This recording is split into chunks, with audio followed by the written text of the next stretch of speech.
नमस्कार दोस्तों। आज मैं आपको एक बहुत ही खास चैनल के बारे में बताने जा रहा हूं जो सिर्फ सच्ची कहानियों को समर्पित है। यहां आपको कोई काल्पनिक कहानी नहीं मिलेगी, बल्कि वो घटनाएं मिलेंगी जो वास्तव में हुई हैं। हमारे चैनल पर आपको मिलेंगी वो कहानियां जिन्होंने इतिहास को बदल दिया, वो व्यक्तित्व जिन्होंने दुनिया को हिला दिया, और वो घटनाएं जो आज भी हमारे जीवन को प्रभावित करती हैं।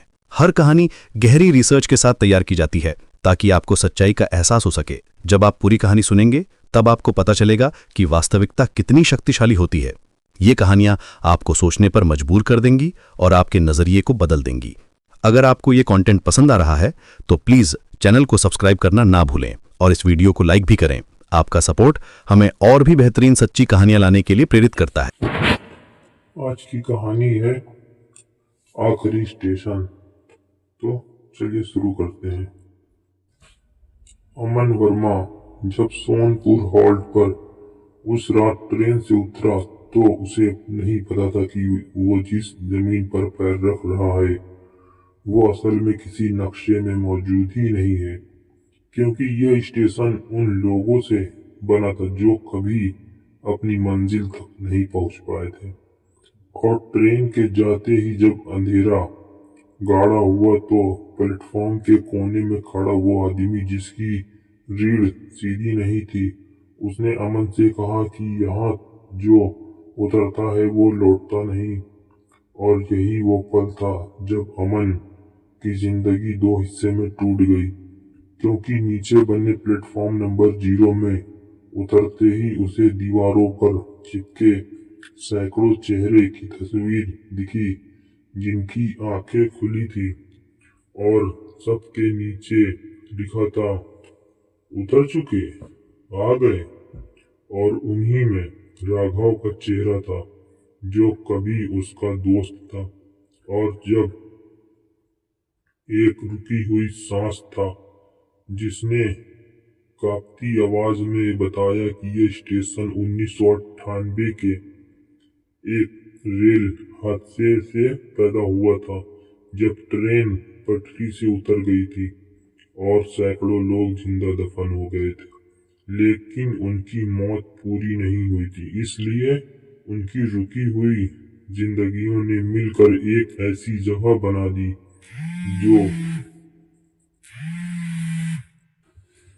जो चलती दुनिया से हर रात 12:17 पर नए लोगों को खींच लेती है। और जब लाउडस्पीकर पर आखिरी ट्रेन आ रही है की आवाज गूंजती है तो अमन ने देखा कि बिना खिड़की वाली ट्रेन में बैठे साए असल में वही लोग थे जो कभी लापता हुए थे और रजिस्टर में उनका नाम पेंडिंग लिखा था, क्योंकि जो एक बार बच गया वो दोबारा बुलाया जाता है और दूसरी बार आने वाला कभी नहीं लौटता। और अस्पताल में होश आने के बाद भी अमन का पीछा वो स्टेशन करता रहा, क्योंकि उसके फोन में अपने आप प्लेटफॉर्म 0 की तस्वीर आती रही और हर रात 12:17 पर उसे लगता कोई उसके कान में कह रहा है, तैयार हो जाओ। और जब वो दोबारा सोनपुर पहुंचा तो इस बार स्टेशन उसे साफ दिखाई दिया, लेकिन बाकी दुनिया को नहीं। और बिना रीढ़ वाला आदमी उसे नीचे ले गया जहां हड्डियों से बनी दीवारें थी और बताया गया कि स्टेशन को एक रखवाले की जरूरत होती है जो भाग नहीं सकता। और जब अमन ने ट्रेन में अपने ही दूसरे रूप को बैठे देखा तो उसे समझ आया कि स्टेशन समय को मोड़ देता है और जो यहाँ फंसता है वो खुद का साया बन जाता है। और उसी पल में रजिस्टर में अपना नाम काट दिया, जिससे स्टेशन कांप उठा, क्योंकि पहली बार किसी ने नियम तोड़ा था।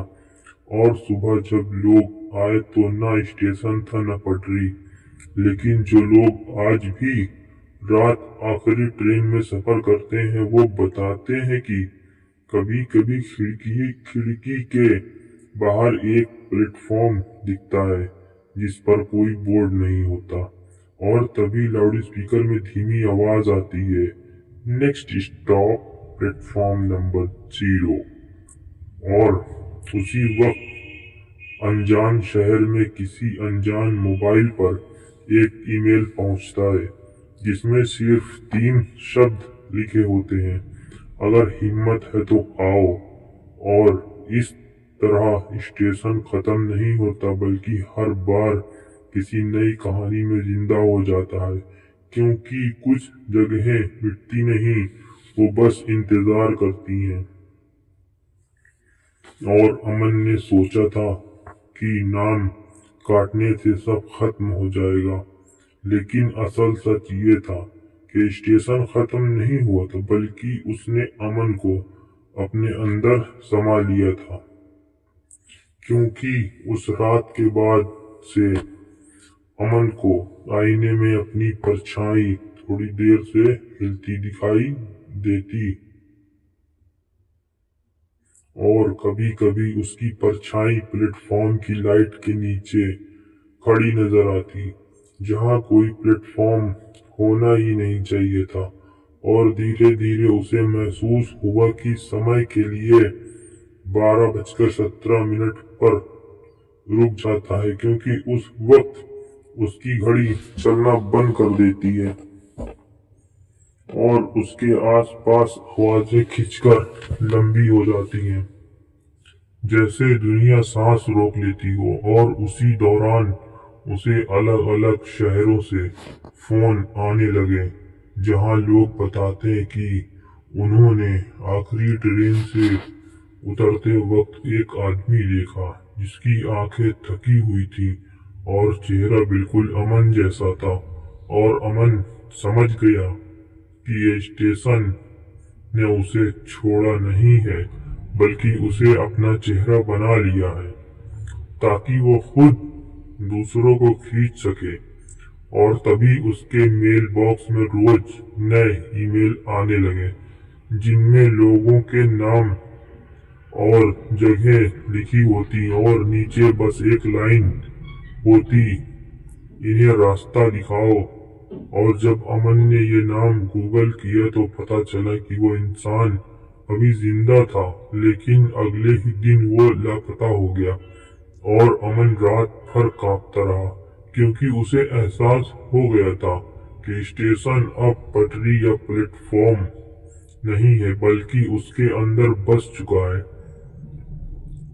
और जब भागने की कोशिश की तो उसे हर शहर में वही जंग लगी बेंच दिखने लगी, कभी बस स्टैंड पर, कभी मेट्रो स्टेशन पर, कभी सुनसान सड़क के किनारे।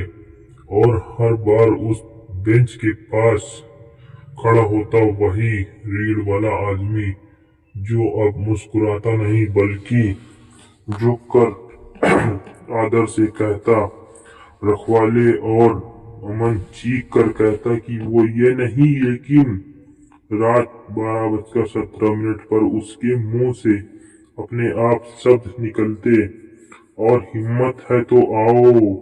और दुनिया के किसी कोने में कोई नहीं उस मेल को खोल लेता। और इस तरह स्टेशन ने समझ लिया कि जगह बदल सकती है,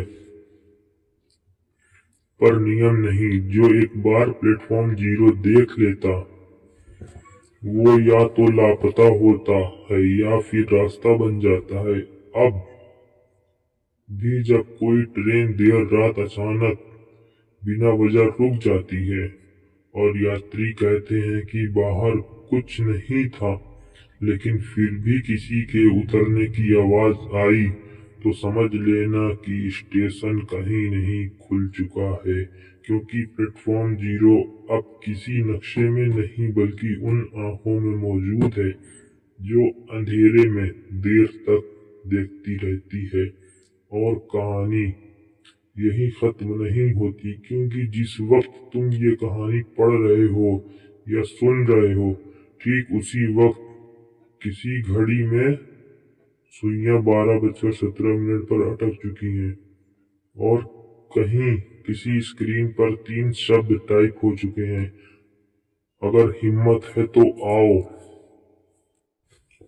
और जैसे जैसे दिन बीतते गए अमन को समझ आने लगा कि प्लेटफॉर्म जीरो सिर्फ लोगों को गायब नहीं करता बल्कि उनकी यादों को भी बदल देता है, क्योंकि जिन लोगों के परिवार वाले उन्हें ढूंढते थे उन्हें धीरे धीरे ऐसा लगने लगता था जैसे वो इंसान कभी था ही नहीं, और फोटो एल्बम में से तस्वीरें धुंधली होने लगती और मोबाइल के कांटेक्ट अपने आप मिट जाते।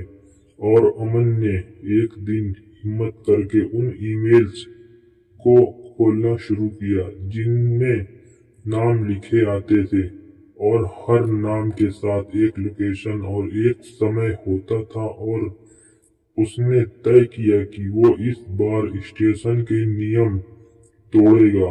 इसलिए वो उस जगह पहुंच गया जहां अगला नाम लिखा था, और वहां उसने देखा कि एक सुनसान बस स्टॉप पर एक लड़की खड़ी थी जिसकी बस लेट थी, और घड़ी में 12:17 बजते ही बस स्टॉप की ट्यूबलाइट झपकी और उसके पीछे अचानक वही जंग लगी बेंच दिखाई दी। और अमन ने दौड़कर लड़की को पकड़ा और कहा कि वो यहाँ से चली जाए, लेकिन तभी उसे अपने कान के अंदर वही ठंडी आवाज सुनाई दी, रखवाले रास्ता नहीं रोकते। और उसका शरीर सुन्न होने लगा, कोई अदृश्य ताकत उसके अंदर से उसे पीछे खींच रही हो, और लड़की को लगा कि अमन उसका अपहरण करने आया है, इसलिए वो छूटकर भागी। लेकिन जैसे ही उसने सड़क पार की उसके कदम हवा में रुक गए और सड़क के बीचों बीच अचानक पटरी उभर आई और दूर से वही बिना खिड़की वाली ट्रेन दिखाई देने लगी। और अमन पूरी ताकत से चिल्लाया लेकिन उसकी आवाज बाहर नहीं निकल रही थी, और लड़की धीरे धीरे पीछे मुड़कर मुस्कुराई जैसे उसे अब सब समझ आ गया हो, और अगले ही पल वो ट्रेन के अंधेरे दरवाजे में समा गई। और उसी रात अमन के मोबाइल में नया मैसेज आया जिसमें लिखा था, तुमने कोशिश की इसलिए अब तुम देखोगे। और उसी दिन से अमन को उन सभी लोगों के सपने आने लगे जो प्लेटफॉर्म जीरो में फंसे थे, और वो देखते कि एक बहुत बड़ा अंधेरा हॉल है जहाँ हजारों लोग खामोश बैठे हैं। बीच में एक घड़ी लगी है जिसकी सुइयां कभी 12:17 से आगे नहीं बढ़ती, और उस हॉल के सबसे आगे खड़ा होता वही बिना रीढ़ वाला आदमी, लेकिन अब उसका चेहरा बदलने लगा था, क्योंकि हर गुजरती रात के साथ उसका चेहरा थोड़ा थोड़ा अमन जैसा होता जा रहा था। और अमन समझ गया कि स्टेशन का असली खेल यही है कि जो उसे देख लेता है वो धीरे धीरे उसी का हिस्सा बन जाता है, और अगर वो पूरी तरह रखवाला बन गया तो दुनिया में हर स्टेशन, हर बस स्टॉप, हर सुनसान प्लेटफॉर्म में बदल सकता है। और उसी डर से उसने आखिरी कोशिश करने का फैसला किया। उसने उन सभी ईमेल्स को इकट्ठा किया और उनके टाइम और जगहों को जोड़कर एक नक्शा बनाया। उसे देखकर उसका खून जम गया, क्योंकि वो नक्शा किसी शहर का नहीं बल्कि एक गोल घेरे का था जो धीरे धीरे फैल रहा है, जैसे कोई अदृश्य स्टेशन पूरी दुनिया को अपने अंदर खींचने की तैयारी कर रहा हो। और नक्शे के बिल्कुल बीच में लिखा था, पहला हादसा, और नीचे तारीख 1998। और उसी जगह जाने पर अमन को एक जली हुई पटरी मिली जो आधी जमीन में फंसी हुई थी, और जैसे ही उसने पटरी को छुआ उसकी आंखों के सामने वो हादसा फिर से जीवित हो गया। उसने देखा कि ट्रेन की पटरी से उतर रही लोग चीख रहे, डिब्बे पलट रहे और सैकड़ों लोग अंधेरे में फंस रहे हैं और उन्हीं चीखों के बीच एक बच्चा अपनी माँ को ढूंढ रहा है और वही बच्चा धीरे धीरे खड़ा होकर बिना रीढ़ वाले आदमी में बदल जाता है और अमन समझ जाता है कि स्टेशन कोई जगह नहीं बल्कि अधूरी मौतों की भूख है जो हर उस इंसान को निकलना चाहती है जो अकेला हो, डरा हुआ हो या रास्ता भटक गया हो। और तभी जमीन कांपती है और उस जली पटरी के नीचे से आवाज आती है, रखवाले लौट आओ। और दूर आसमान में बिजली चमकती है और कुछ सेकंड के लिए पूरी दुनिया की हर घड़ी 12:17 पर रुक जाती है और उसी पल लाखों लोग को ऐसा लगता है जैसे किसी ने उन्हें नाम लेकर पुकारा हो और अमन घुटनों पर गिर जाता है क्योंकि उसे समझ आता है कि अब ये सिर्फ उसकी लड़ाई नहीं बल्कि पूरी दुनिया उस स्टेशन के इंतजार में है जो कहीं नहीं लेकिन हर जगह खुल सकता है। अमन आखिरी जली हुई पटरी के सामने खड़ा था जब उसने समझ लिया कि प्लेटफॉर्म 0 को खत्म करने का एक ही तरीका है। उसे नया रखवाला नहीं बल्कि आखिरी गवाह चाहिए। इसलिए उसने घड़ी को हाथ में लिया और ठीक 12:17 पर उसी पटरी पर लेट गया और पहली बार समय आगे बढ़ा। ट्रेन की आवाज आई मगर रुकी नहीं। हादसे की चीखें शांत हो गईं और अंधेरा सिमट कर मिट गया और सुबह जब लोग वहां पहुंचे तो न स्टेशन था न पटरी, बस जमीन पर एक जली हुई घड़ी पड़ी थी जिसकी सुइयां हमेशा के लिए 12:18 पर अटक गई थी। लेकिन आज भी लोग देर रात सफर करते हैं वो कहते हैं कि अगर ट्रेन में अचानक बिना वजह नहीं रुकती तो कहीं दूर किसी आवाज का फुसफुसाना सुनाई देता है, अब कोई उतरेगा नहीं। तो भाइयों ये कहानी यहीं पर ख़त्म होती है। अगर पसंद आई आपको इस तरीके की हिस्टोरिकल कहानियाँ तो कमेंट में बताइए और सब्सक्राइब करिए यार, आप लोग करते नहीं हो, देख लेते हो वीडियो को, सब्सक्राइब भी इसलिए है। करो। तो दोस्तों अगर आपको ये टाइम गेट स्टोरीज पसंद आ रही हैं तो चैनल को सब्सक्राइब करना मत भूलिए, वीडियो को लाइक करिए और कमेंट में बताइए कि आप कौन सी कहानी सुनना चाहते हैं। आपके प्यार से ही मिलती है मुझे ऐसी अमेजिंग स्टोरीज लाने की एनर्जी। तैयार हैं समय की यात्रा के लिए?